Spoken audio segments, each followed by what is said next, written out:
But then it was the idea of stock options for agents, where they become the owners of the company. And I'm like, wow, this is crazy.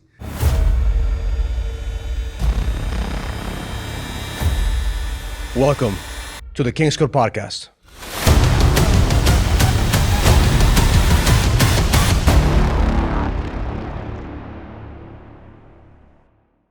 Welcome to the King's Code Podcast. My name is Raul Villacis, and I have a very special guest today. And I always say I only invite special people to my podcast, man. So if you're here, that means that you're special. So Michael Valdes, welcome to the King's Code Podcast, brother. Raul, I'm so glad to be here with you. This is amazing. I love it. Thank you for the invite. Man, I was reading your bio. I was looking to how to introduce you into the podcast. Man, you have an impressive bio, brother.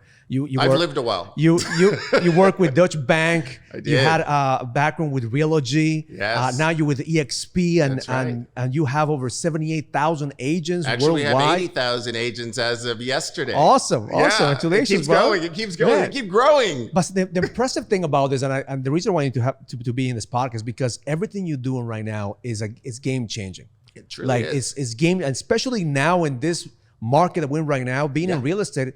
Real estate hasn't changed in like freaking decades. Absolutely. Now you're coming in and you're bringing the storm and you're creating a wave of agents that are caught up in a culture, in a different culture. You just mentioned it. It's the word culture, right? Look, we're in 21 countries around the world. We've got 80,000 agents. We don't own a single office. Everything is cloud-based. We are a different thing that we give to the agent. But it's not just the commission, right? It's not just about the fact that we get into a really healthy commission in every country that we're in, with the possibility of an agent getting to 100% commission. But really, the EXP model that's so different is the fact that it makes the agent the CEO of their own company. Yeah. Right. And listen, when I was we met in Scotland. We did, it was amazing. One of you guys reached out to me saying, "Can you speak at this event?" I was like, "Listen, my background is in real estate. But I have the experience of agents." I'm like, "Man, they want leads. Everybody wants fucking leads." Yeah. I'm like, "Listen, I'm in a different consciousness. I don't want to just talk about leads. I want to talk about expansion. I want to talk about going to the next level." I said, "Take a look at my videos. If you still want me to go there and speak, listen, I'm here to serve." Right? Yep. The guy called me after 20 minutes. Raul, I want you to speak. I watch your videos. Like, this is what the agents need. That's it. So I was still skeptical going there. I said, okay, I'm going to do my agent talk, and I'm going to talk about how to get more leads through having the edge. Listen, I was blown away when I walked to the room, and everyone was bought in to a culture of growth. That's exactly it. And that's what I think that what you guys are doing is such an amazing work, because you're changing not just the business model, you're changing the level of thinking. We're changing lives is what it is. How to change their mindset of just getting money to actually have a lifestyle. That's it. Lifestyle. So talk to me about how did you get involved with EXP? So you were working at a regular brokerage, right? A regular model. I was senior vice president of Realogy, which is a holding company for 6 other large brands. And includes Century 21, and Sotheby's, Coldwell Banker, Century 21, ERA. So for the people who are hearing this, like it's equivalent to an Amazon. Right, yeah. like that's like Realogy is like an Amazon. So if you're in the real estate space, you used to run a company that ran most of the big brands. That's correct. So I was there for 15 years, and I ran the international business for all 6 brands. So collectively, it was 113 countries and 300,000 agents. And then I met Glenn Sanford, who is the founder of EXP, and this guy is the Steve Jobs of our generation. It's somebody who was so forward thinking. Imagine the idea that he created basically business on the first metaverse, right? Everyone's talking about the metaverse now. Everything is cloud-based. Everything is this virtual reality. It's been our reality for the last decade. And so everyone is just catching up now. So Facebook just caught up to us, which was really nice of them. So it's now the idea that we're so far ahead of this that it's really hard for anyone to catch up to us. And it's interesting when you said, Glenn is the Steve Jobs of real estate, because when I saw him at this event, again, I'm speaking at this event, and usually founders, when the speakers come in, like, okay, that's it. What are you gonna teach me, right? Yeah. But I saw him engage in the front of the audience. I saw him taking notes. He's the best. This guy is a student. That's right. And I think that from a leadership perspective, it's important for people to understand that if you're not in alignment with a leader that's a student of the game, it's just a matter of time that you're going to be out of business. I think Steve Jobs was a student. He was always 100%. learning. It was always constantly looking for innovation. So now you meet with Glenn. How did he convince you to do what you're doing? So what was the conversation? I actually met with the CEO first, Jason Gessing, and we actually sat on a panel together almost 2.5 years ago, almost to the day, because then we all met again at a real estate conference that we're all in here in New York at the moment.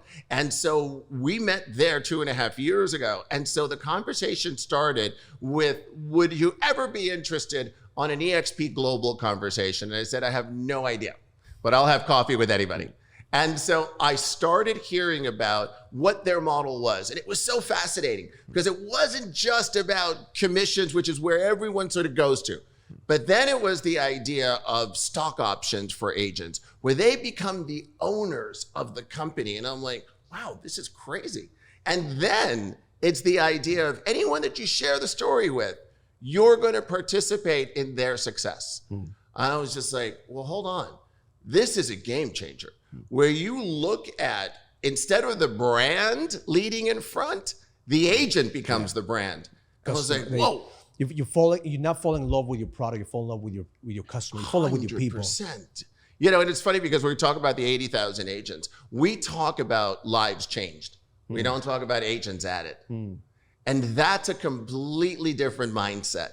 You start talking about how do you affect change, right? And it was like, you know, there were some moving things when I've been at this company, because I always say that I worked for that other company for 15 years and I never heard anyone sort of say that company changed my life. I heard that from day one here. And at first, you know, I'm born and raised in New York, and it was sort of like, you know, it's sort of like this company changed my life. I'm like, oh my God, everyone's drinking the Kool-Aid. What have I done? My accountant thought it was the craziest move I've ever made in my life. And so then it was like the idea of, wow, this is really that word you just said, culture. And that's what's so important when you start looking at this. That's what you can't sort of like talk to anybody about. And this is why, you know, I look at any business model, right? Yeah. And I look at any opportunity out there. When it's too good to be true, it's usually too good to be true, right? Yep. And I'm always skeptical about like, okay, here's, you know, what's the end? How can I, in my words, how can I fuck this up, right? Yep. Every single time I get into a business, I look at how can I fuck this up so that way I can anticipate the challenges, right? Tell me, like, what would you say people that are skeptical about like the model of EXP, how can they fuck it up? The only way they can fuck it up is by not joining. So the idea of this, you and I are the same person, because I came from a banking background where you're sort of looked at, you know, and I'm born and raised in New York, so we don't trust anything anyway. And so I'm looking at this and I'm looking at the model, and it's sort of like, it's too good to be true. And so I'm looking at the idea that you can add people to your organization down to 7 levels and participate in all of this. And I'm like, hold on a second. And so I pulled every SEC filing that they ever did. And I read it because I came from a finance background. And I was going through and I was just like, I'm really frustrated. I can't find the holes in this. And so then I wanted to speak to every board member. And I spoke to every board member individually. And I went through the process. I went through the due diligence for myself, because I don't move around a lot. I was 10 years at Deutsche Bank, 15 years at Realogy, and I knew that wherever I was going next was going to be my last job.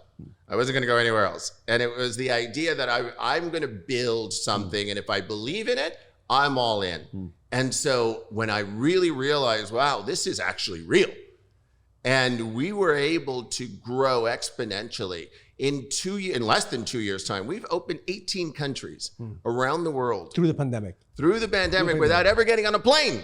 Yeah. And that's, you know, when I look at, you know, I coach different businesses, I coach different people, and I'm always looking at the patterns, right? The pattern recognition. And the biggest challenge that they have is usually, how do I attract talent? How do I attract, you know, people who are going to put in the work? And I'm looking at your story, I'm like, man, vision.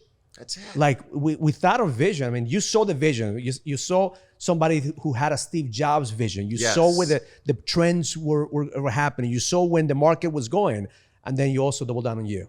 That's it. Because you didn't just believe in this. Like, I could make this happen. Yeah. So there's a bunch of people listening to this podcast that listen, Raul, I don't care about real estate. Right. I don't want to be an agent. I don't want to join anything. How can I extract value from this conversation?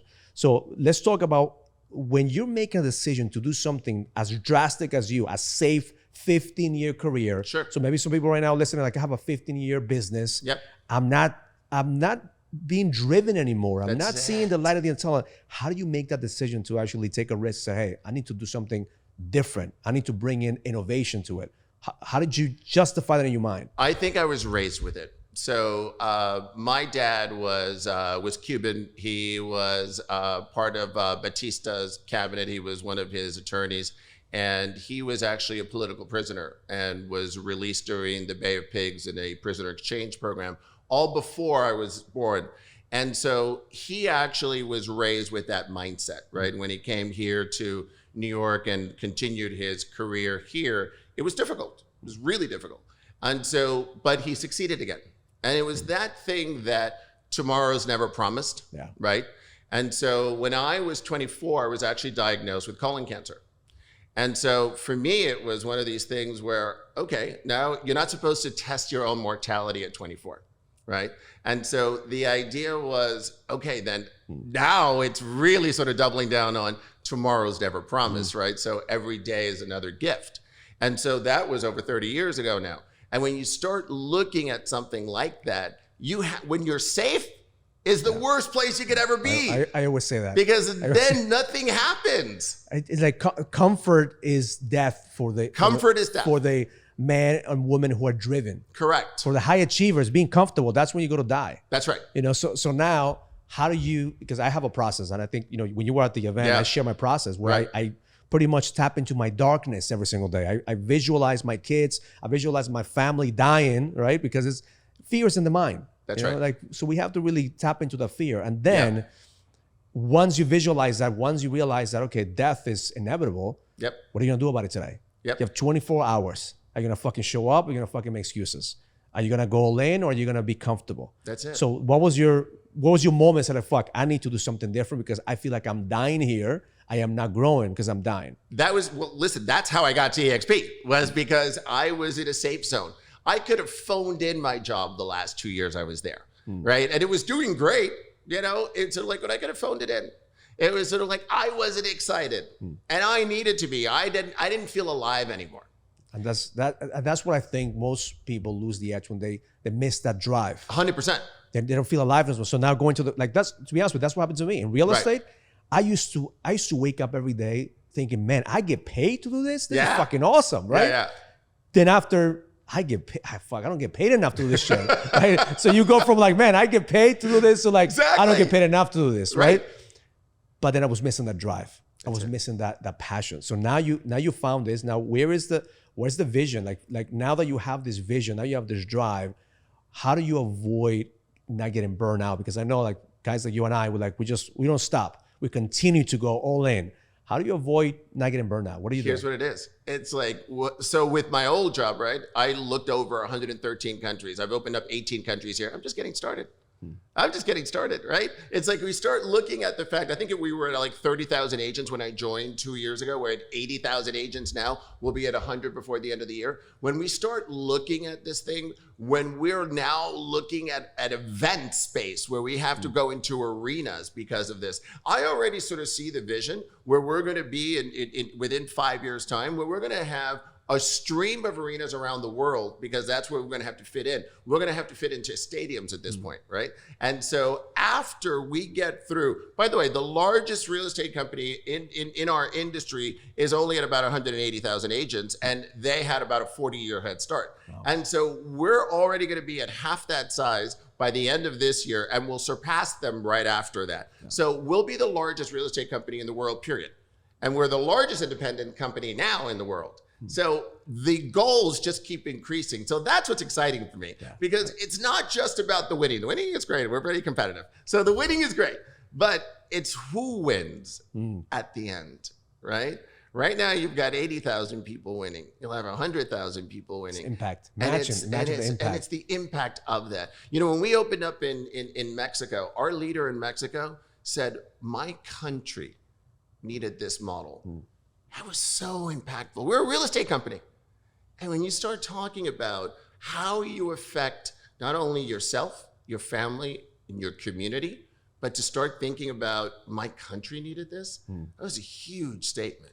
It's a huge statement. It's the impact. I always talk about ROI, return on impact. That's right. What's the return on impact? A lot of people, are, especially in real estate, what's the return on my investment? Well, Right. what are you investing in? Yeah. Are you investing in creating an impact, or are you investing in just making money? That's the difference. So what I see with your company, Michael, and I see the big picture, right? Yeah. What would you say to somebody right now that doesn't have a real estate company, that wants to create or bring innovation into the marketplace? What would you say to them in order for them to kind of get their head out of their ass, instead of staying comfortable, for them to break through and say, hey man, I need to do something different? If you're talking about real estate at this point. In total, in any industry, what would you say to somebody says, I have a medical practice, I have a technology company, but I'm stuck. It's what you're sort of saying, to get the fear out of the equation. Go through the worst case scenario. What's the worst case scenario that can happen? If you did it and if you didn't do it, right? What if you were actually sort of playing that game and playing big? Go back to where you now have the luxury of it being having the idea of looking back on your deathbed. What decisions are you going to regret?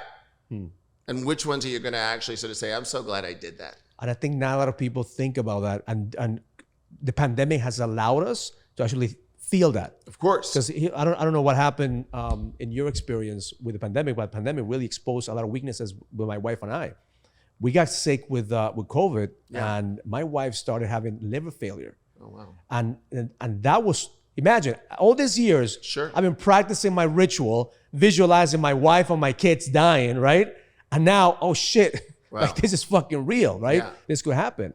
And at that moment, I realized that if I'm living here, if my wife and I are here, we're here to create a bigger impact. That's right. Do not discount your purpose.